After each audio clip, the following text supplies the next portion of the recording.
Empezar a grabar y voy a compartir pantalla. A ver.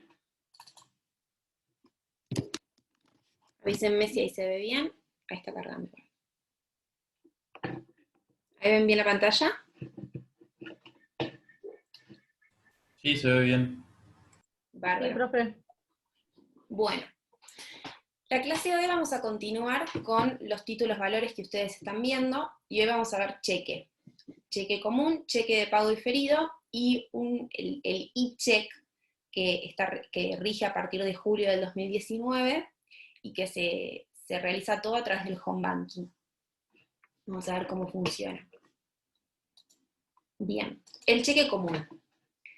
El cheque común es una orden de pago pura y simple, esperen que les quiero poner a ustedes para verlos algunos, por lo menos ahí. Bien.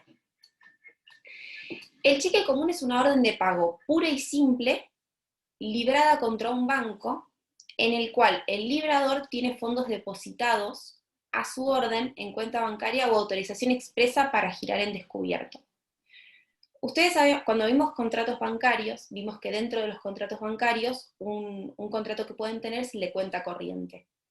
El contrato de cuenta corriente tiene como optativo a ese contrato un servicio de chequera, con lo cual la regla es, para ustedes tener una chequera, tienen que tener una cuenta corriente en un banco, pero pueden tener una cuenta corriente sin tener una chequera. El servicio de cheques es optativo. Pero tienen que sí tener una cuenta, porque el librador de un cheque lo libra contra un banco asumiendo que en esa cuenta tiene fondos suficientes, que es una de las dos alternativas, o tiene autorización para girar en descubierto. La autorización para girar en descubierto es la autorización que da el banco de prestarle al librador del cheque fondos cuando éste no los tenga en su cuenta. Entonces, puede que, por ejemplo, yo tenga en mi cuenta 100 pesos y libro un cheque por 100 pesos, con lo cual estoy librando un cheque por la plata que tengo en mi cuenta, o puede ser que yo no tenga plata en mi cuenta bancaria, pero tenga autorización del banco para girar en descubierto. ¿Qué significa esto? Que el banco va a cubrir esa plata que yo no tengo en mi cuenta para el cheque. Obviamente por eso el banco va a cobrar intereses, porque en definitiva me está prestando fondos. Por todo servicio que presta el banco, cobra intereses, ¿sí? ¿Qué más es importante? El cheque es una forma de pago, ¿sí? Es una forma de pago sustitutiva del dinero. Se utiliza en respaldo siempre de otra operación que están haciendo. Si ustedes están utilizando un cheque como medio de pago, es porque hay otra operación atrás para la que necesitan realizar ese pago, ¿sí? Pero como todo título valor es autónomo, es independiente, ¿sí? Tiene las características de todo título valor. Otra cosa que es importante que noten en la definición, es una orden de pago pura y simple. Es decir, el cheque sirve como una orden de pago que no es condicionada, no es irrevocable. Ahora vamos a ver dentro de las filminas está un ejemplo de un cheque que igualmente tienen en el libro, y ustedes van a ver el texto. Páguese a tanta plata. O sea, no lo puedo condicionar, o sea, tienen un formulario que tiene que tener los requisitos que prevé la ley, y no lo puedo condicionar, no lo puedo revocar, ¿sí? Y la libro contra un banco, o sea, libro la orden contra el banco en el que tengo cuenta y le digo, páguese a tal X plata. Ahora vamos a ir viendo, esta es la definición preliminar y vamos a ir viendo cómo funciona cuando veamos el ejemplo. Si tienen dudas, se habilitan el audio y van preguntando. ¿Cuáles son las partes en un cheque? Por un lado tienen al librador. El librador es el titular de la cuenta corriente, que es el que está librando el cheque, que es el que está haciendo el cheque y entregándoselo a alguien, ¿sí? ¿Contra quién? Contra el banco girado. El banco girado es la entidad bancaria contra la cual yo libro la orden y le ordeno a ese banco que pague a el beneficiario X cantidad de dinero. El beneficiario es a quien está dirigido el cheque, a quien está librado. Puede indicar el nombre, en cuyo caso está a la orden de esa persona, o puede ser al portador, lo que se llama cheque en blanco. Si yo entrego un cheque en blanco a una persona, esa persona luego después lo completa. pero no está el nombre del beneficiario en el cheque. ¿Sí? Después, como todo título valor, la característica de los títulos valores en cuanto a la transmisión es que se transmiten por endoso. Ustedes habían visto que tienen el endoso completo y el endoso incompleto. Como partes del cheque, cuando se transfiere, tienen el endosante y los endosatarios, ¿sí? El que transfiere y el que recibe la transmisión. Asimismo, tanto el librador como los endosantes pueden tener avalistas, personas que garanticen el pago de ese título valor. Ahora vamos a identificar las partes en el ejemplo. Bien. Como estamos hablando de títulos valores que están regulados por la ley y tienen características particulares, para que el título valor sea hábil, para que el cheque sea hábil, tiene que reunir todos estos requisitos previstos por la ley. Esto es, a ver, sin perjuicio de que el cheque es un título valor que viene en formularios armados, con lo cual todos estos nombres y estos requisitos están inmersos en el documento que ustedes adquieren, es importante que tengan en cuenta esto en todos los títulos valores. Cuando tienen títulos valores regulados por la ley, tienen que cumplir todos estos requisitos, porque si falta uno, el título es inhábil. O sea, si no está la denominación cheque, si no está el número de orden, el cheque no vale como título valor.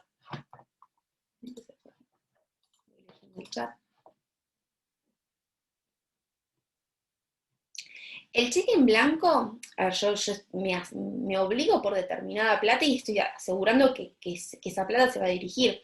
Si yo pierdo una chequera, eso sí, me preguntan acá el tema de la seguridad en cuanto a los cheques.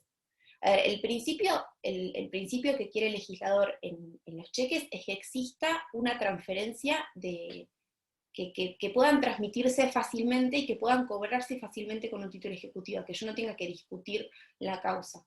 Con lo cual, en principio, el que tiene un cheque, aun cuando un cheque lo encuentre tirado en la calle, puede ir por ventanilla y cobrarlo. Eso es así porque el principio que se quiere sostener en este caso, más que la seguridad, es justamente la circulabilidad de estos títulos. Ahora bien, si yo pierdo una chequera, voy a tener que hacer una denuncia policial, eso se va a informar al banco, con lo cual el banco cuando sabe que un cheque fue robado, por ejemplo, o fue hurtado, o fue perdido, saben que tiene una denuncia policial hecha y que ese cheque ya no es válido. Pero si yo no hice la denuncia, no estoy informada, y hay un cheque que encontré en la calle y lo voy a cobrar, más allá de que incurriría en un delito, estamos hablando de que esto puede pasar. ¿Por qué? Porque justamente lo que se quiere hacer con estos títulos valores es facilitar la transmisión y ser un medio que facilite y que otorgue seguridad jurídica a las personas de que si a mí me entregan un cheque, yo ese cheque lo voy a poder cobrar, siempre y cuando, por supuesto, haya fondos o autorización para girar en descubierto. Y si no me lo pagan, voy a tener las acciones judiciales para reclamar, que vamos a ver ahora, que son acciones cambiarias. Seguimos con los requisitos. Ahí ven un ejemplo de un cheque de pago común, un cheque común. El primer requisito es la denominación cheque. Fíjense acá dice, páguese por este cheque A, con lo cual ya tienen la denominación cheque inserta en el título. Tienen el número de orden, que en este caso está acá, el lugar y fecha de creación, que está acá, Buenos Aires, 13 de agosto de 2015, el nombre de la entidad bancaria girada y el domicilio de pago, que lo tienen por acá, Banco del Tiempo, que por supuesto es un ejemplo. Este cheque está cruzado, ahora vamos a ver qué significa que el cheque esté cruzado. Y la orden pura y simple de pagar una determinada suma de dinero en letras y números. ¿Sí? Acá solamente está expresada en letras y números. Acá está solamente expresada en números y acá está expresada en letras. ¿Sí? Si hay una divergencia entre lo que está expresado en números y lo que está expresado en letras, rige lo que está expresado en letras. Y la firma del librador. Y la firma del librador. Todos estos requisitos son importantes, como les dije, para que el título sea hábil. ¿Sí? Cuando ustedes ya adquieren el formulario, ya viene con todos estos requisitos para completar completos en el formulario. Bien. ¿Cómo se transmiten los cheques? Los cheques tienen la forma de transmisión propia de los títulos valores, que es el endoso, ¿sí? Como vimos, puede ser un endoso simple o un endoso completo. Ahora bien, por normativa fiscal de la República Argentina, los cheques están muy regulados por circulares del Banco Central.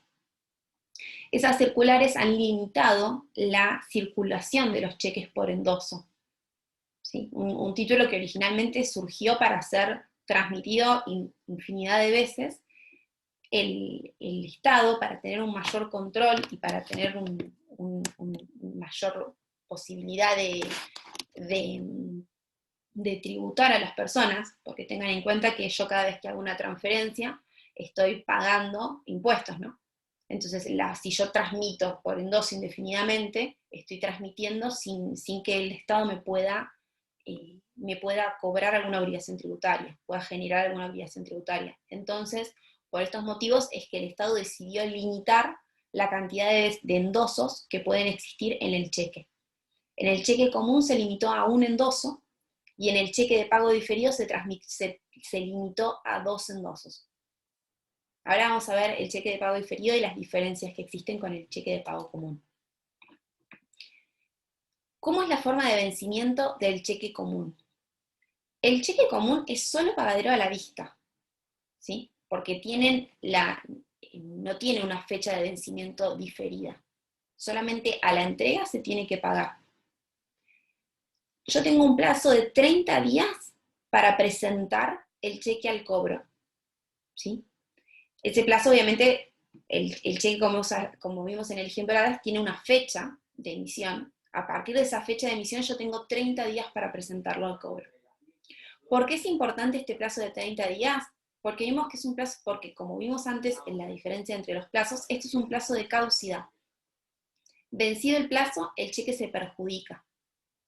¿Se acuerdan en qué consistía un plazo de caducidad? Porque hablamos de caducidad.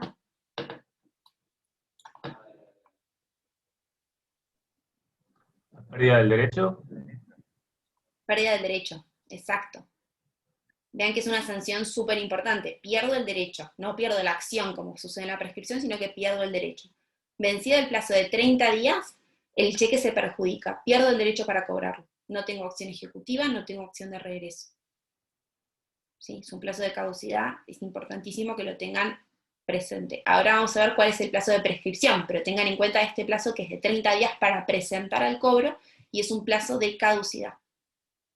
Cuando yo tengo un cheque liberado en el extranjero contra una entidad bancaria local, ese plazo se extiende a 60 días. Pero lo más importante que ustedes recuerden es este plazo de 30 días. ¿Por qué? Por la sanción que apareja no presentarlo en ese plazo. Bien, ¿cómo cobro un cheque? Yo tengo un cheque que me otorgó, vamos a buscar a alguien. Bueno, no puedo ver los nombres, vamos a buscarlo a Elías, que sé que está en algún lugar por ahí. Elías me da un cheque y yo tengo que cobrarlo. ¿Cómo lo cobro? Puedo ir al banco girado, es decir, al banco del liberador, que figura en el cheque, y cobrarlo por ventanilla. O puedo ir a un banco en el que yo tenga cuenta e ir y cobrarlo. Ahora bien, ¿cómo funciona cuando yo voy hacia el banco girado? Por ejemplo, el Banco Galicia es el banco en el cual el liberador tiene su cuenta y pudo emitir el cheque. Pero, por ejemplo, yo tengo cuenta en el banco francés. Entonces, puede suceder que yo vaya a mi banco, al banco francés, y le presente un cheque del Banco Galicia. ¿Qué sucede? El banco francés lo que va a hacer es tomar ese cheque y presentarlo a sí mismo en el Banco Galicia, que es el banco girado. Este sistema que tienen obviamente no lo van a hacer con cada cheque, sino que toman todos los cheques que recibe una entidad y todos los cheques que recibe la otra, los compensan y sacan un saldo, ¿sí? Con todos los cheques que manejan. Eso se llama el clearing bancario y tienen cámaras compensadoras que lo que hacen es una compensación. Compensan los cheques que tienen acreditados una entidad bancaria con la otra, compensan y se pagan los saldos. ¿Sí? Bien. En el ejemplo que vimos recién, vimos que el cheque en la parte superior izquierda tenía dos líneas, es decir, que estaba un cheque cruzado, son dos líneas paralelas. El margen superior derecho, allá creo que está en el izquierdo. Bien, ¿qué significa el cruzamiento? El cruzamiento significa que solamente lo voy a poder cobrar por intermedio de una entidad financiera, o sea, no se puede pagar por ventanilla. ¿Para qué sirve cruzar un cheque? Cuando yo quiero saber qué persona lo va a cobrar. Entonces yo quiero que vaya a un banco, que vaya a una entidad financiera, lo cobre en esa entidad financiera y complete sus datos. Entonces yo sé quién cobró el cheque. Tengan en cuenta como que, sin perjuicio de que está limitado a un endoso, el cheque es un instrumento que puede circular, porque puede circular por endoso y yo, librador, no voy a saber quién es el último portador de ese cheque. Entonces, este método de cruzamiento sirve para cuando yo quiero que esa persona lo cobre a través de una entidad bancaria, no por ventanilla. El cruzamiento puede ser general o especial. General es cuando yo pongo las dos liñitas y no hago ninguna aclaración. Ahora, cuando yo entre medio de esas dos líneas pongo el nombre de la entidad bancaria, eso significa que yo solamente voy a poder cobrar, yo beneficiario, solamente voy a poder cobrar ese cheque en esa entidad bancaria que figura entre las dos líneas. Ese es el cruzamiento del cheque. Bueno, vamos al siguiente paso. ¿Qué sucede si yo... Sí, perdón. Sí. Perdón, profe. En el ejemplo, en el caso último que dio, o sea, no lo voy a poder poner, no lo voy a poder presentar a clearing. Voy a tener que depositarlo en otra sucursal tal vez, pero sí o sí del mismo banco. ¿No puede ser de otro banco? No, porque no lo vas a poder cobrar por ventanilla y que lo compensen. El clearing es cuando lo No, compensen. Vas a tener que ir a depositar. cobrar por ventanilla, al estar cruzado, cobrar por ventanilla ya quedaba descartado, pero al poner el Vas a tener banco en el medio... Al poner ese banco significa que solamente lo vas a poder depositar en ese banco. Ok, eso había entendido. Wow, no sabía. Pero vas a tener que tener cuenta bancaria en el banco en donde lo quieras depositar. En ese banco, tal cual. No sabía ni que existía esa modalidad. Ok, gracias. Sí, no se utiliza tanto, pero se utiliza en la práctica comercial. Profe, una consulta. Gracias, profe. ¿Cuál es la diferencia entre general y especial? General es cuando yo pongo las dos líneas y no indico ninguna entidad bancaria en el medio de las dos. Con lo cual significa que yo puedo cobrarlo en cualquier entidad bancaria, como decía Marcelo recién, con el clearing se va a compensar entre los bancos, pero lo puedo presentar en cualquier entidad bancaria. Ahora, si yo en el medio de estas dos líneas pongo, por ejemplo, Banco Galicia, significa que yo solamente lo voy a poder depositar en el Banco Galicia. Eso es lo que se llama cruzamiento especial, porque acá tiene el nombre de una entidad bancaria en particular. O sea que el propósito del cruzamiento más que nada es de tener control sobre la persona que lo cobra. Exacto. No en sí es la entidad donde lo cobra, porque si es general, puede ser en cualquier entidad financiera, pero sí en cuanto a la persona que lo cobra para que queden constatados los datos. Exactamente. El cruzamiento es para que yo quiero saber, para tener una mayor seguridad, quién cobró ese cheque.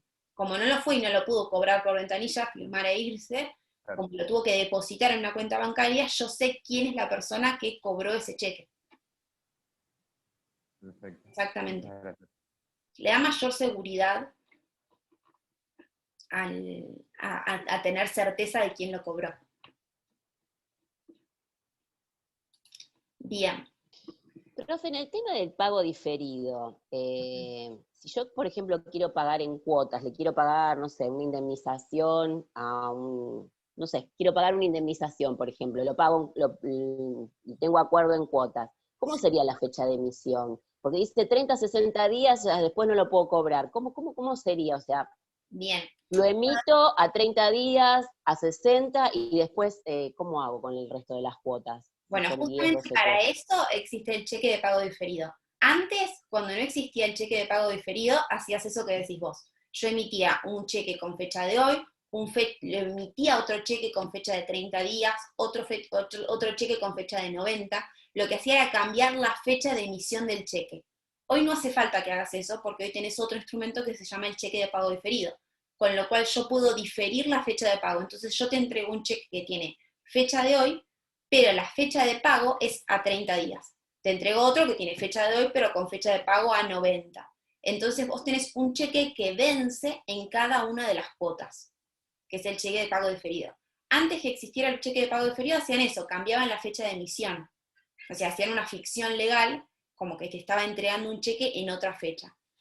Hoy tenés un instrumento concreto para hacer este pago en cuotas, que es el cheque de pago diferido, que ahora vamos a ver cómo funciona. ¿Sí? Eso es para cualquier pago en cuotas. Por supuesto, hablamos, no me quiero meter en temas laborales, pero estás hablando de una indemnización acordada, porque si es una indemnización legal, la tienen que liquidar a los 4 días. Sí, Así que, obviamente. si Sí, tenés sí, un sí. acuerdo, sí. Sí. Pero sí, sirve para cualquier No, pago. no, me surgió esta duda. Sí, es buena la Sí, duda. y en el caso de, por ejemplo, vos tener que cobrarlo, también se vence, digamos. O sea, a los 30 o 60 días, si vos tenés que cobrarlo el 10 de diciembre y estás en marzo y no lo cobraste, chau, perdiste, caducó. Correcto. O sea, tanto en el pago en el cheque de pago común como en el cheque de pago diferido, tenés un plazo de 30 días para presentarlo al cobro. Con lo cual, si el cheque, aunque sea de pago diferido, vence el 10 de diciembre y yo lo quiero presentar en marzo, no lo voy a poder presentar porque el cheque caducó. La diferencia es desde cuándo vas a contar esos 30 días. Si vos tenés un cheque de pago común, tenés solamente una fecha, que es la fecha de emisión del cheque. Cuando vos tenés un cheque de pago diferido, tenés la fecha de emisión y la fecha de pago, con lo cual la fecha de presentación al cobro se cuenta desde la fecha de pago. Pero sí, como decís vos, con esa sanción de caducidad, de que si yo no lo presenté al cobro en ese plazo, el cheque caduca. Bueno, Gracias, profe. de nada. A ver si hay una pregunta más en el chat antes de seguir. Sí, bien. ¿Qué pasa entonces, ahora bien, cuando yo presento el cheque dentro del plazo de 30 días, pero el cheque viene rechazado? ¿Por qué puede venir rechazado? Por falta de fondos. Entonces yo presento el cheque en el banco girado y el banco girado me dice, el pago del cheque está rechazado porque el librador no tiene fondos suficientes en su cuenta bancaria, ni tiene autorización para librar en descubierto. Con lo cual, tengo un cheque con una leyenda que está rechazado su pago por falta de pago. ¿Qué sucede con un cheque rechazado por falta de pago? Eso habilita la acción cambiaria. Tengo acción ejecutiva contra el librador y sus avalistas y contra los endosantes y sus avalistas. ¿Sí? Profe, ¿Qué es lo importante? Ya te escucho, quiero terminar esta frase. ¿Qué es lo importante en el cheque? Que no hay acción contra el banco girado. El banco girado no asegura que el cheque vaya a tener fondos suficientes y pueda ser cobrado. Mi acción cambiaria es solamente contra el librador del cheque y quienes pudieran ser sus avalistas, y contra los endosantes y sus avalistas, pero no contra el banco. Sí, decime. sí, a ver. Sí. Los avalistas, para el caso del cheque, no sé si lo explicó o no, pero me lo perdí. No sé. Bien, ¿Cómo se presentan en un cheque? bien. O los avalistas de las cuentas serían, ¿no? Sus avales comerciales serían. Son los avales del documento. O sea, el aval es un tipo de garantía cambiaria propia de los títulos valores, que funciona idénticamente de cómo funcionan los demás títulos valores. Un avalista lo que está avalando es el pago de ese título valor. Entonces sería el avalista de ese cheque, el avalista de ese pagaré. ¿Cómo funciona el aval? En la firma del cheque, firma el avalista, dice por aval y pone su firma abajo el avalista. Con lo cual, que puede ser al lado del librador o al lado de cualquier endosante. Firma el endosante, endoso tal, firma, y al lado del endosante, por aval, firma un avalista del endosante. ¿Qué significa esto? Que vos tenés distintas personas que asumen la obligación de pagar en caso que el endosante o el librador no paguen. ¿Y cómo solamente eso no pone el DNI? No, o sea, Por como aval, en el cheque. firma y basta. El aval se inserta igual que un endoso, solamente que en lugar de firmar Y acordate que el endoso puede ser una firma simple. Cuando yo Por endoso eso, el nombre de a quién es un endoso completo, pero tengo una firma, tengo un endoso. La única diferencia del aval es que tengo la firma que dice abajo por aval. Entonces me indica que la firma de esa persona y corresponde a un aval. no, eso lo entiendo. El tema es cómo identifico yo esa balista para accionar contra él. Porque no, ¿qué lo puse en el recibo de pago de recepción del cheque? Porque las firmas son inteligibles y si ni siquiera pongo el DNI y si no tengo el DNI para corroborar que la firma, o sea, no sé, digo yo, no tengo ni idea. La primera vez que escuchaba balistas para un cheque, pero no. Está bien. estoy re- A ver, generalmente cuando vos te lo transmitan vas a ver quién firma y quién te lo está entregando. Pero sí, Eso sí, porque le doy el recibo a la persona. En ese momento hay un recibo, tal vez, o una factura o algo así. sí. A ver, el cheque igual es autónomo. Vas a tener que buscar de quién es esa firma, pero el cheque es autónomo. O sea, vale por sí mismo. O sea, todo instrumento adicional que le sumes, un recibo además, son instrumentos adicionales que no hacen al cheque. O sea, el cheque es ese papel que cuando no me alcanza para las firmas puedo agregarle un adicional y seguir firmando. Pero todo está en ese papel. ¿Sí? Pero yo con la Eso lo sé. Me refería a cómo identificar a los avalistas. Ese es el tema, no. Sí, es una buena pregunta. Pero el avalista en Ah, general ok. firma. Y tenía otra pregunta, a ver si me puedo acordar. Bueno, ahora me lo voy a acordar, espero. Ya me olvidé. No hay problema.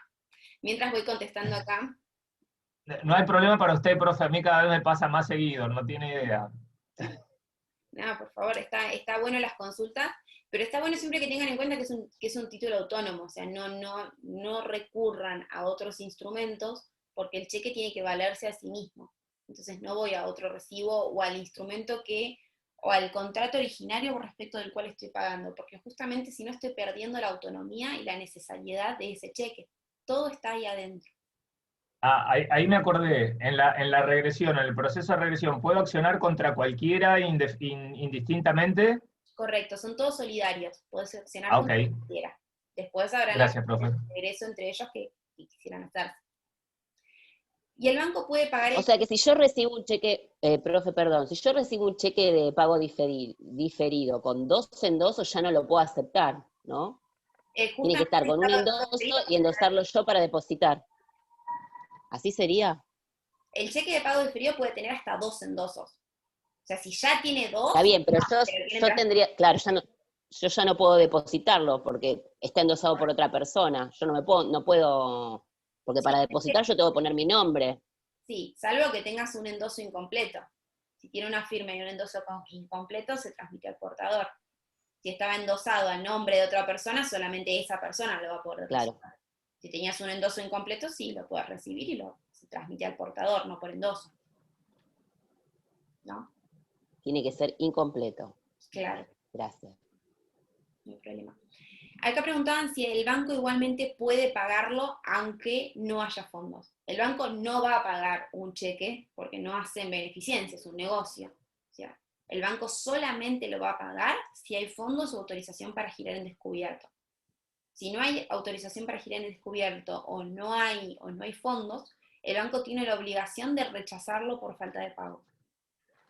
Además, tengan en cuenta que es importante que ustedes tengan ese rechazo, porque ese rechazo es justamente lo que les va a habilitar la acción cambiaria. Muchas veces viene un cliente y me dice, tengo un cheque que no puedo cobrar porque sé que el librador no tiene fondos. Digo, no, tenés que ir al banco, que te rechacen por falta de pago el cheque, porque recién ahí tenés habilitada la acción cambiaria. Por eso es importante que tengan ese rechazo, porque es el acto que habilita la acción cambiaria. Bien, otro plazo importante. El plazo de prescripción para ejercer las acciones cambiarias. El plazo de prescripción para ejercer las acciones cambiarias es de 1 año y se cuenta desde que vence el plazo de 30 días para presentarlo al cobro. Con lo cual tengo un plazo total de 13 meses. ¿Sí? Ahora bien, vean la diferencia de plazos. Yo tengo 30 días para presentar el cheque al cobro, de lo contrario el cheque se perjudica, pero además, desde su fecha de emisión, voy a tener un año, o sea, desde los 30 días, o desde su fecha de emisión voy a tener 13 meses, para iniciar las acciones cambiarias por falta de pago. ¿Sí? Son dos plazos distintos y depende de dónde computan. Acuérdense de dónde computan, porque en el cheque de pago diferido se computan desde momentos distintos, que ahora lo vamos a ver, pero por eso es que les hago el hincapié de que se cuentan el año de prescripción desde que vence el plazo de 30 días para presentar. Con lo cual yo en realidad tengo un plazo de prescripción de 13 meses. También es importante que tengan en cuenta esto. Tanto el plazo de 30 días para presentar el cobro como el plazo de un año de prescripción son plazos muy cortos. Tengan en cuenta que entre que el cliente rechaza el pago, negocian y viene el abogado para iniciar una acción ejecutiva, el plazo de un año se pasa volando. Con lo cual, un año es súper cortito. Entonces, lo primero que tienen que hacer cuando tienen un cliente que viene y les piden, quiero iniciar una acción ejecutiva, es fijarse el plazo de prescripción, porque un año pasa volando. Así que tengan en cuenta estos plazos. Si nos quedan 5 minutos igual, pero si nos quedamos sin tiempo, volvemos a entrar por el mismo link, porque estos son los que volvemos a entrar. Bien, el cheque de pago diferido. El cheque de pago diferido, como decíamos recién, nació para permitir librar un cheque con una fecha de pago distinta de la fecha de su emisión. Entonces, el cheque de pago diferido, como vimos recién, es una orden de pago, pero está librada a una fecha posterior a su libramiento, contra una entidad bancaria, una entidad autorizada, que es el banco girado, en el cual el librador tiene que tener fondos o autorización para girar en descubierto a la fecha de su vencimiento, a la fecha de vencimiento de ese título. ¿Sí? Cuando yo digo tiene que estar librada a una fecha determinada posterior a su libramiento, estoy diciendo que al menos lo tengo que librar con fecha del día siguiente. Yo no puedo librar un cheque de pago diferido en donde la fecha de emisión sea igual a la fecha de pago. Tiene que por lo menos haber un día de diferencia, porque tiene que ser una fecha posterior a la fecha de su libramiento. Bien. Acá tenemos un ejemplo. No lo entendí, profe. Vamos de vuelta. En el cheque común vas a tener solamente una fecha en el cheque, que es pagadero a la vista, con lo cual vas a tener solamente la fecha, que es la fecha de emisión de ese cheque. Cuando yo tengo un cheque de pago diferido, que lo vamos a ver ahora, tenés la fecha de emisión y la fecha de pago. ¿Sí? Entonces yo, por ejemplo, lo emito con fecha 30 de octubre, pero tengo otra fecha que es la fecha de pago. Lo que yo decía recién es que la fecha de libramiento y la fecha de pago tienen que ser distintas. Con lo cual, yo no puedo emitir un cheque de pago diferido que sea 30 de octubre, pagadero el 30 de octubre. Por lo menos voy a tener que pagarlo el 31 de octubre, o sea, que sea por lo menos un día de diferimiento. ¿Sí? Si no, estoy haciendo un cheque de pago diferido que no es tal. Esa es la aclaración, que es lógica, pero siempre está bueno aclararlo, porque después sucede que tiene un cheque de pago diferido, lo quieren usar como un cheque de pago común, lo pone en la misma fecha y se torna inhábil el título, porque no estoy cumpliendo el requisito del diferimiento del pago. Claro. Acá tienen un ejemplo, de nada. Bien, tienen la denominación cheque de pago diferido, que está acá en el inciso 1, cheque de pago diferido, el número de orden, que está acá, en este caso, el lugar y fecha de creación, está en el 4, acá tienen indicados todos los incisos, 30 de noviembre, que es la fecha de creación, y el lugar de fecha de creación, ahí está, Buenos Aires. El nombre de la entidad bancaria y domicilio del pago, el nombre del beneficiario o el portador, páguese a Nicolás Pisani, por ejemplo, la orden pura y simple de pagar una suma de dinero, que tiene que estar expresada en números y en letras. Recuerden que al igual que sucedía con el cheque de pago común, si hay una divergencia entre estos dos números, rige el que está escrito en letras. El nombre del librador y la firma el nombre del librador, que está por acá, el 8, acá está, y la firma del librador, ¿sí? Yo acá tengo dos fechas. Entonces, tengo la fecha de emisión y la fecha de pago, el 4. ¿Dónde estamos? Acá. Páguese el 30 de noviembre de 2015. ¿Sí? Yo tengo la fecha de emisión y la fecha de pago. Fíjense que estoy difiriendo porque lo estoy emitiendo en agosto, pero es pagadero en noviembre. ¿Sí? ¿Sirve para qué? Para esto que decía Claudia antes de la pregunta. Si yo tengo que garantizar distintas cuotas de pago, emito, por ejemplo, 3 cheques con las fechas de vencimiento de cada una de las cuotas. Entonces difiero el pago. La forma de vencimiento de un cheque, entonces, es Perfecto. a día fijo. Sí. Perdón, una consultita. Algo que noté es que usted puso que los últimos dos requisitos son nombre del librador y la firma del librador. En el cheque común, el nombre del librador no estaba como requisito. No, estaba ¿Hay solamente alguna la firma. razón? No, tenés razón, estaba solamente la firma. Eso es así, es lo que establece la normativa. Acá sí es obligatorio el nombre, en el de diferido. Correcto, correcto. Ok, Es así lo que establece la normativa. perfecto, gracias. Y uno tiene que atenerse a estos 9 requisitos o 7 en el caso anterior. Porque justamente es lo que hace que el título sea tal. Y eso lo define el Banco Central con sus circulares. Muchas gracias. De nada. Como vimos antes, el cheque común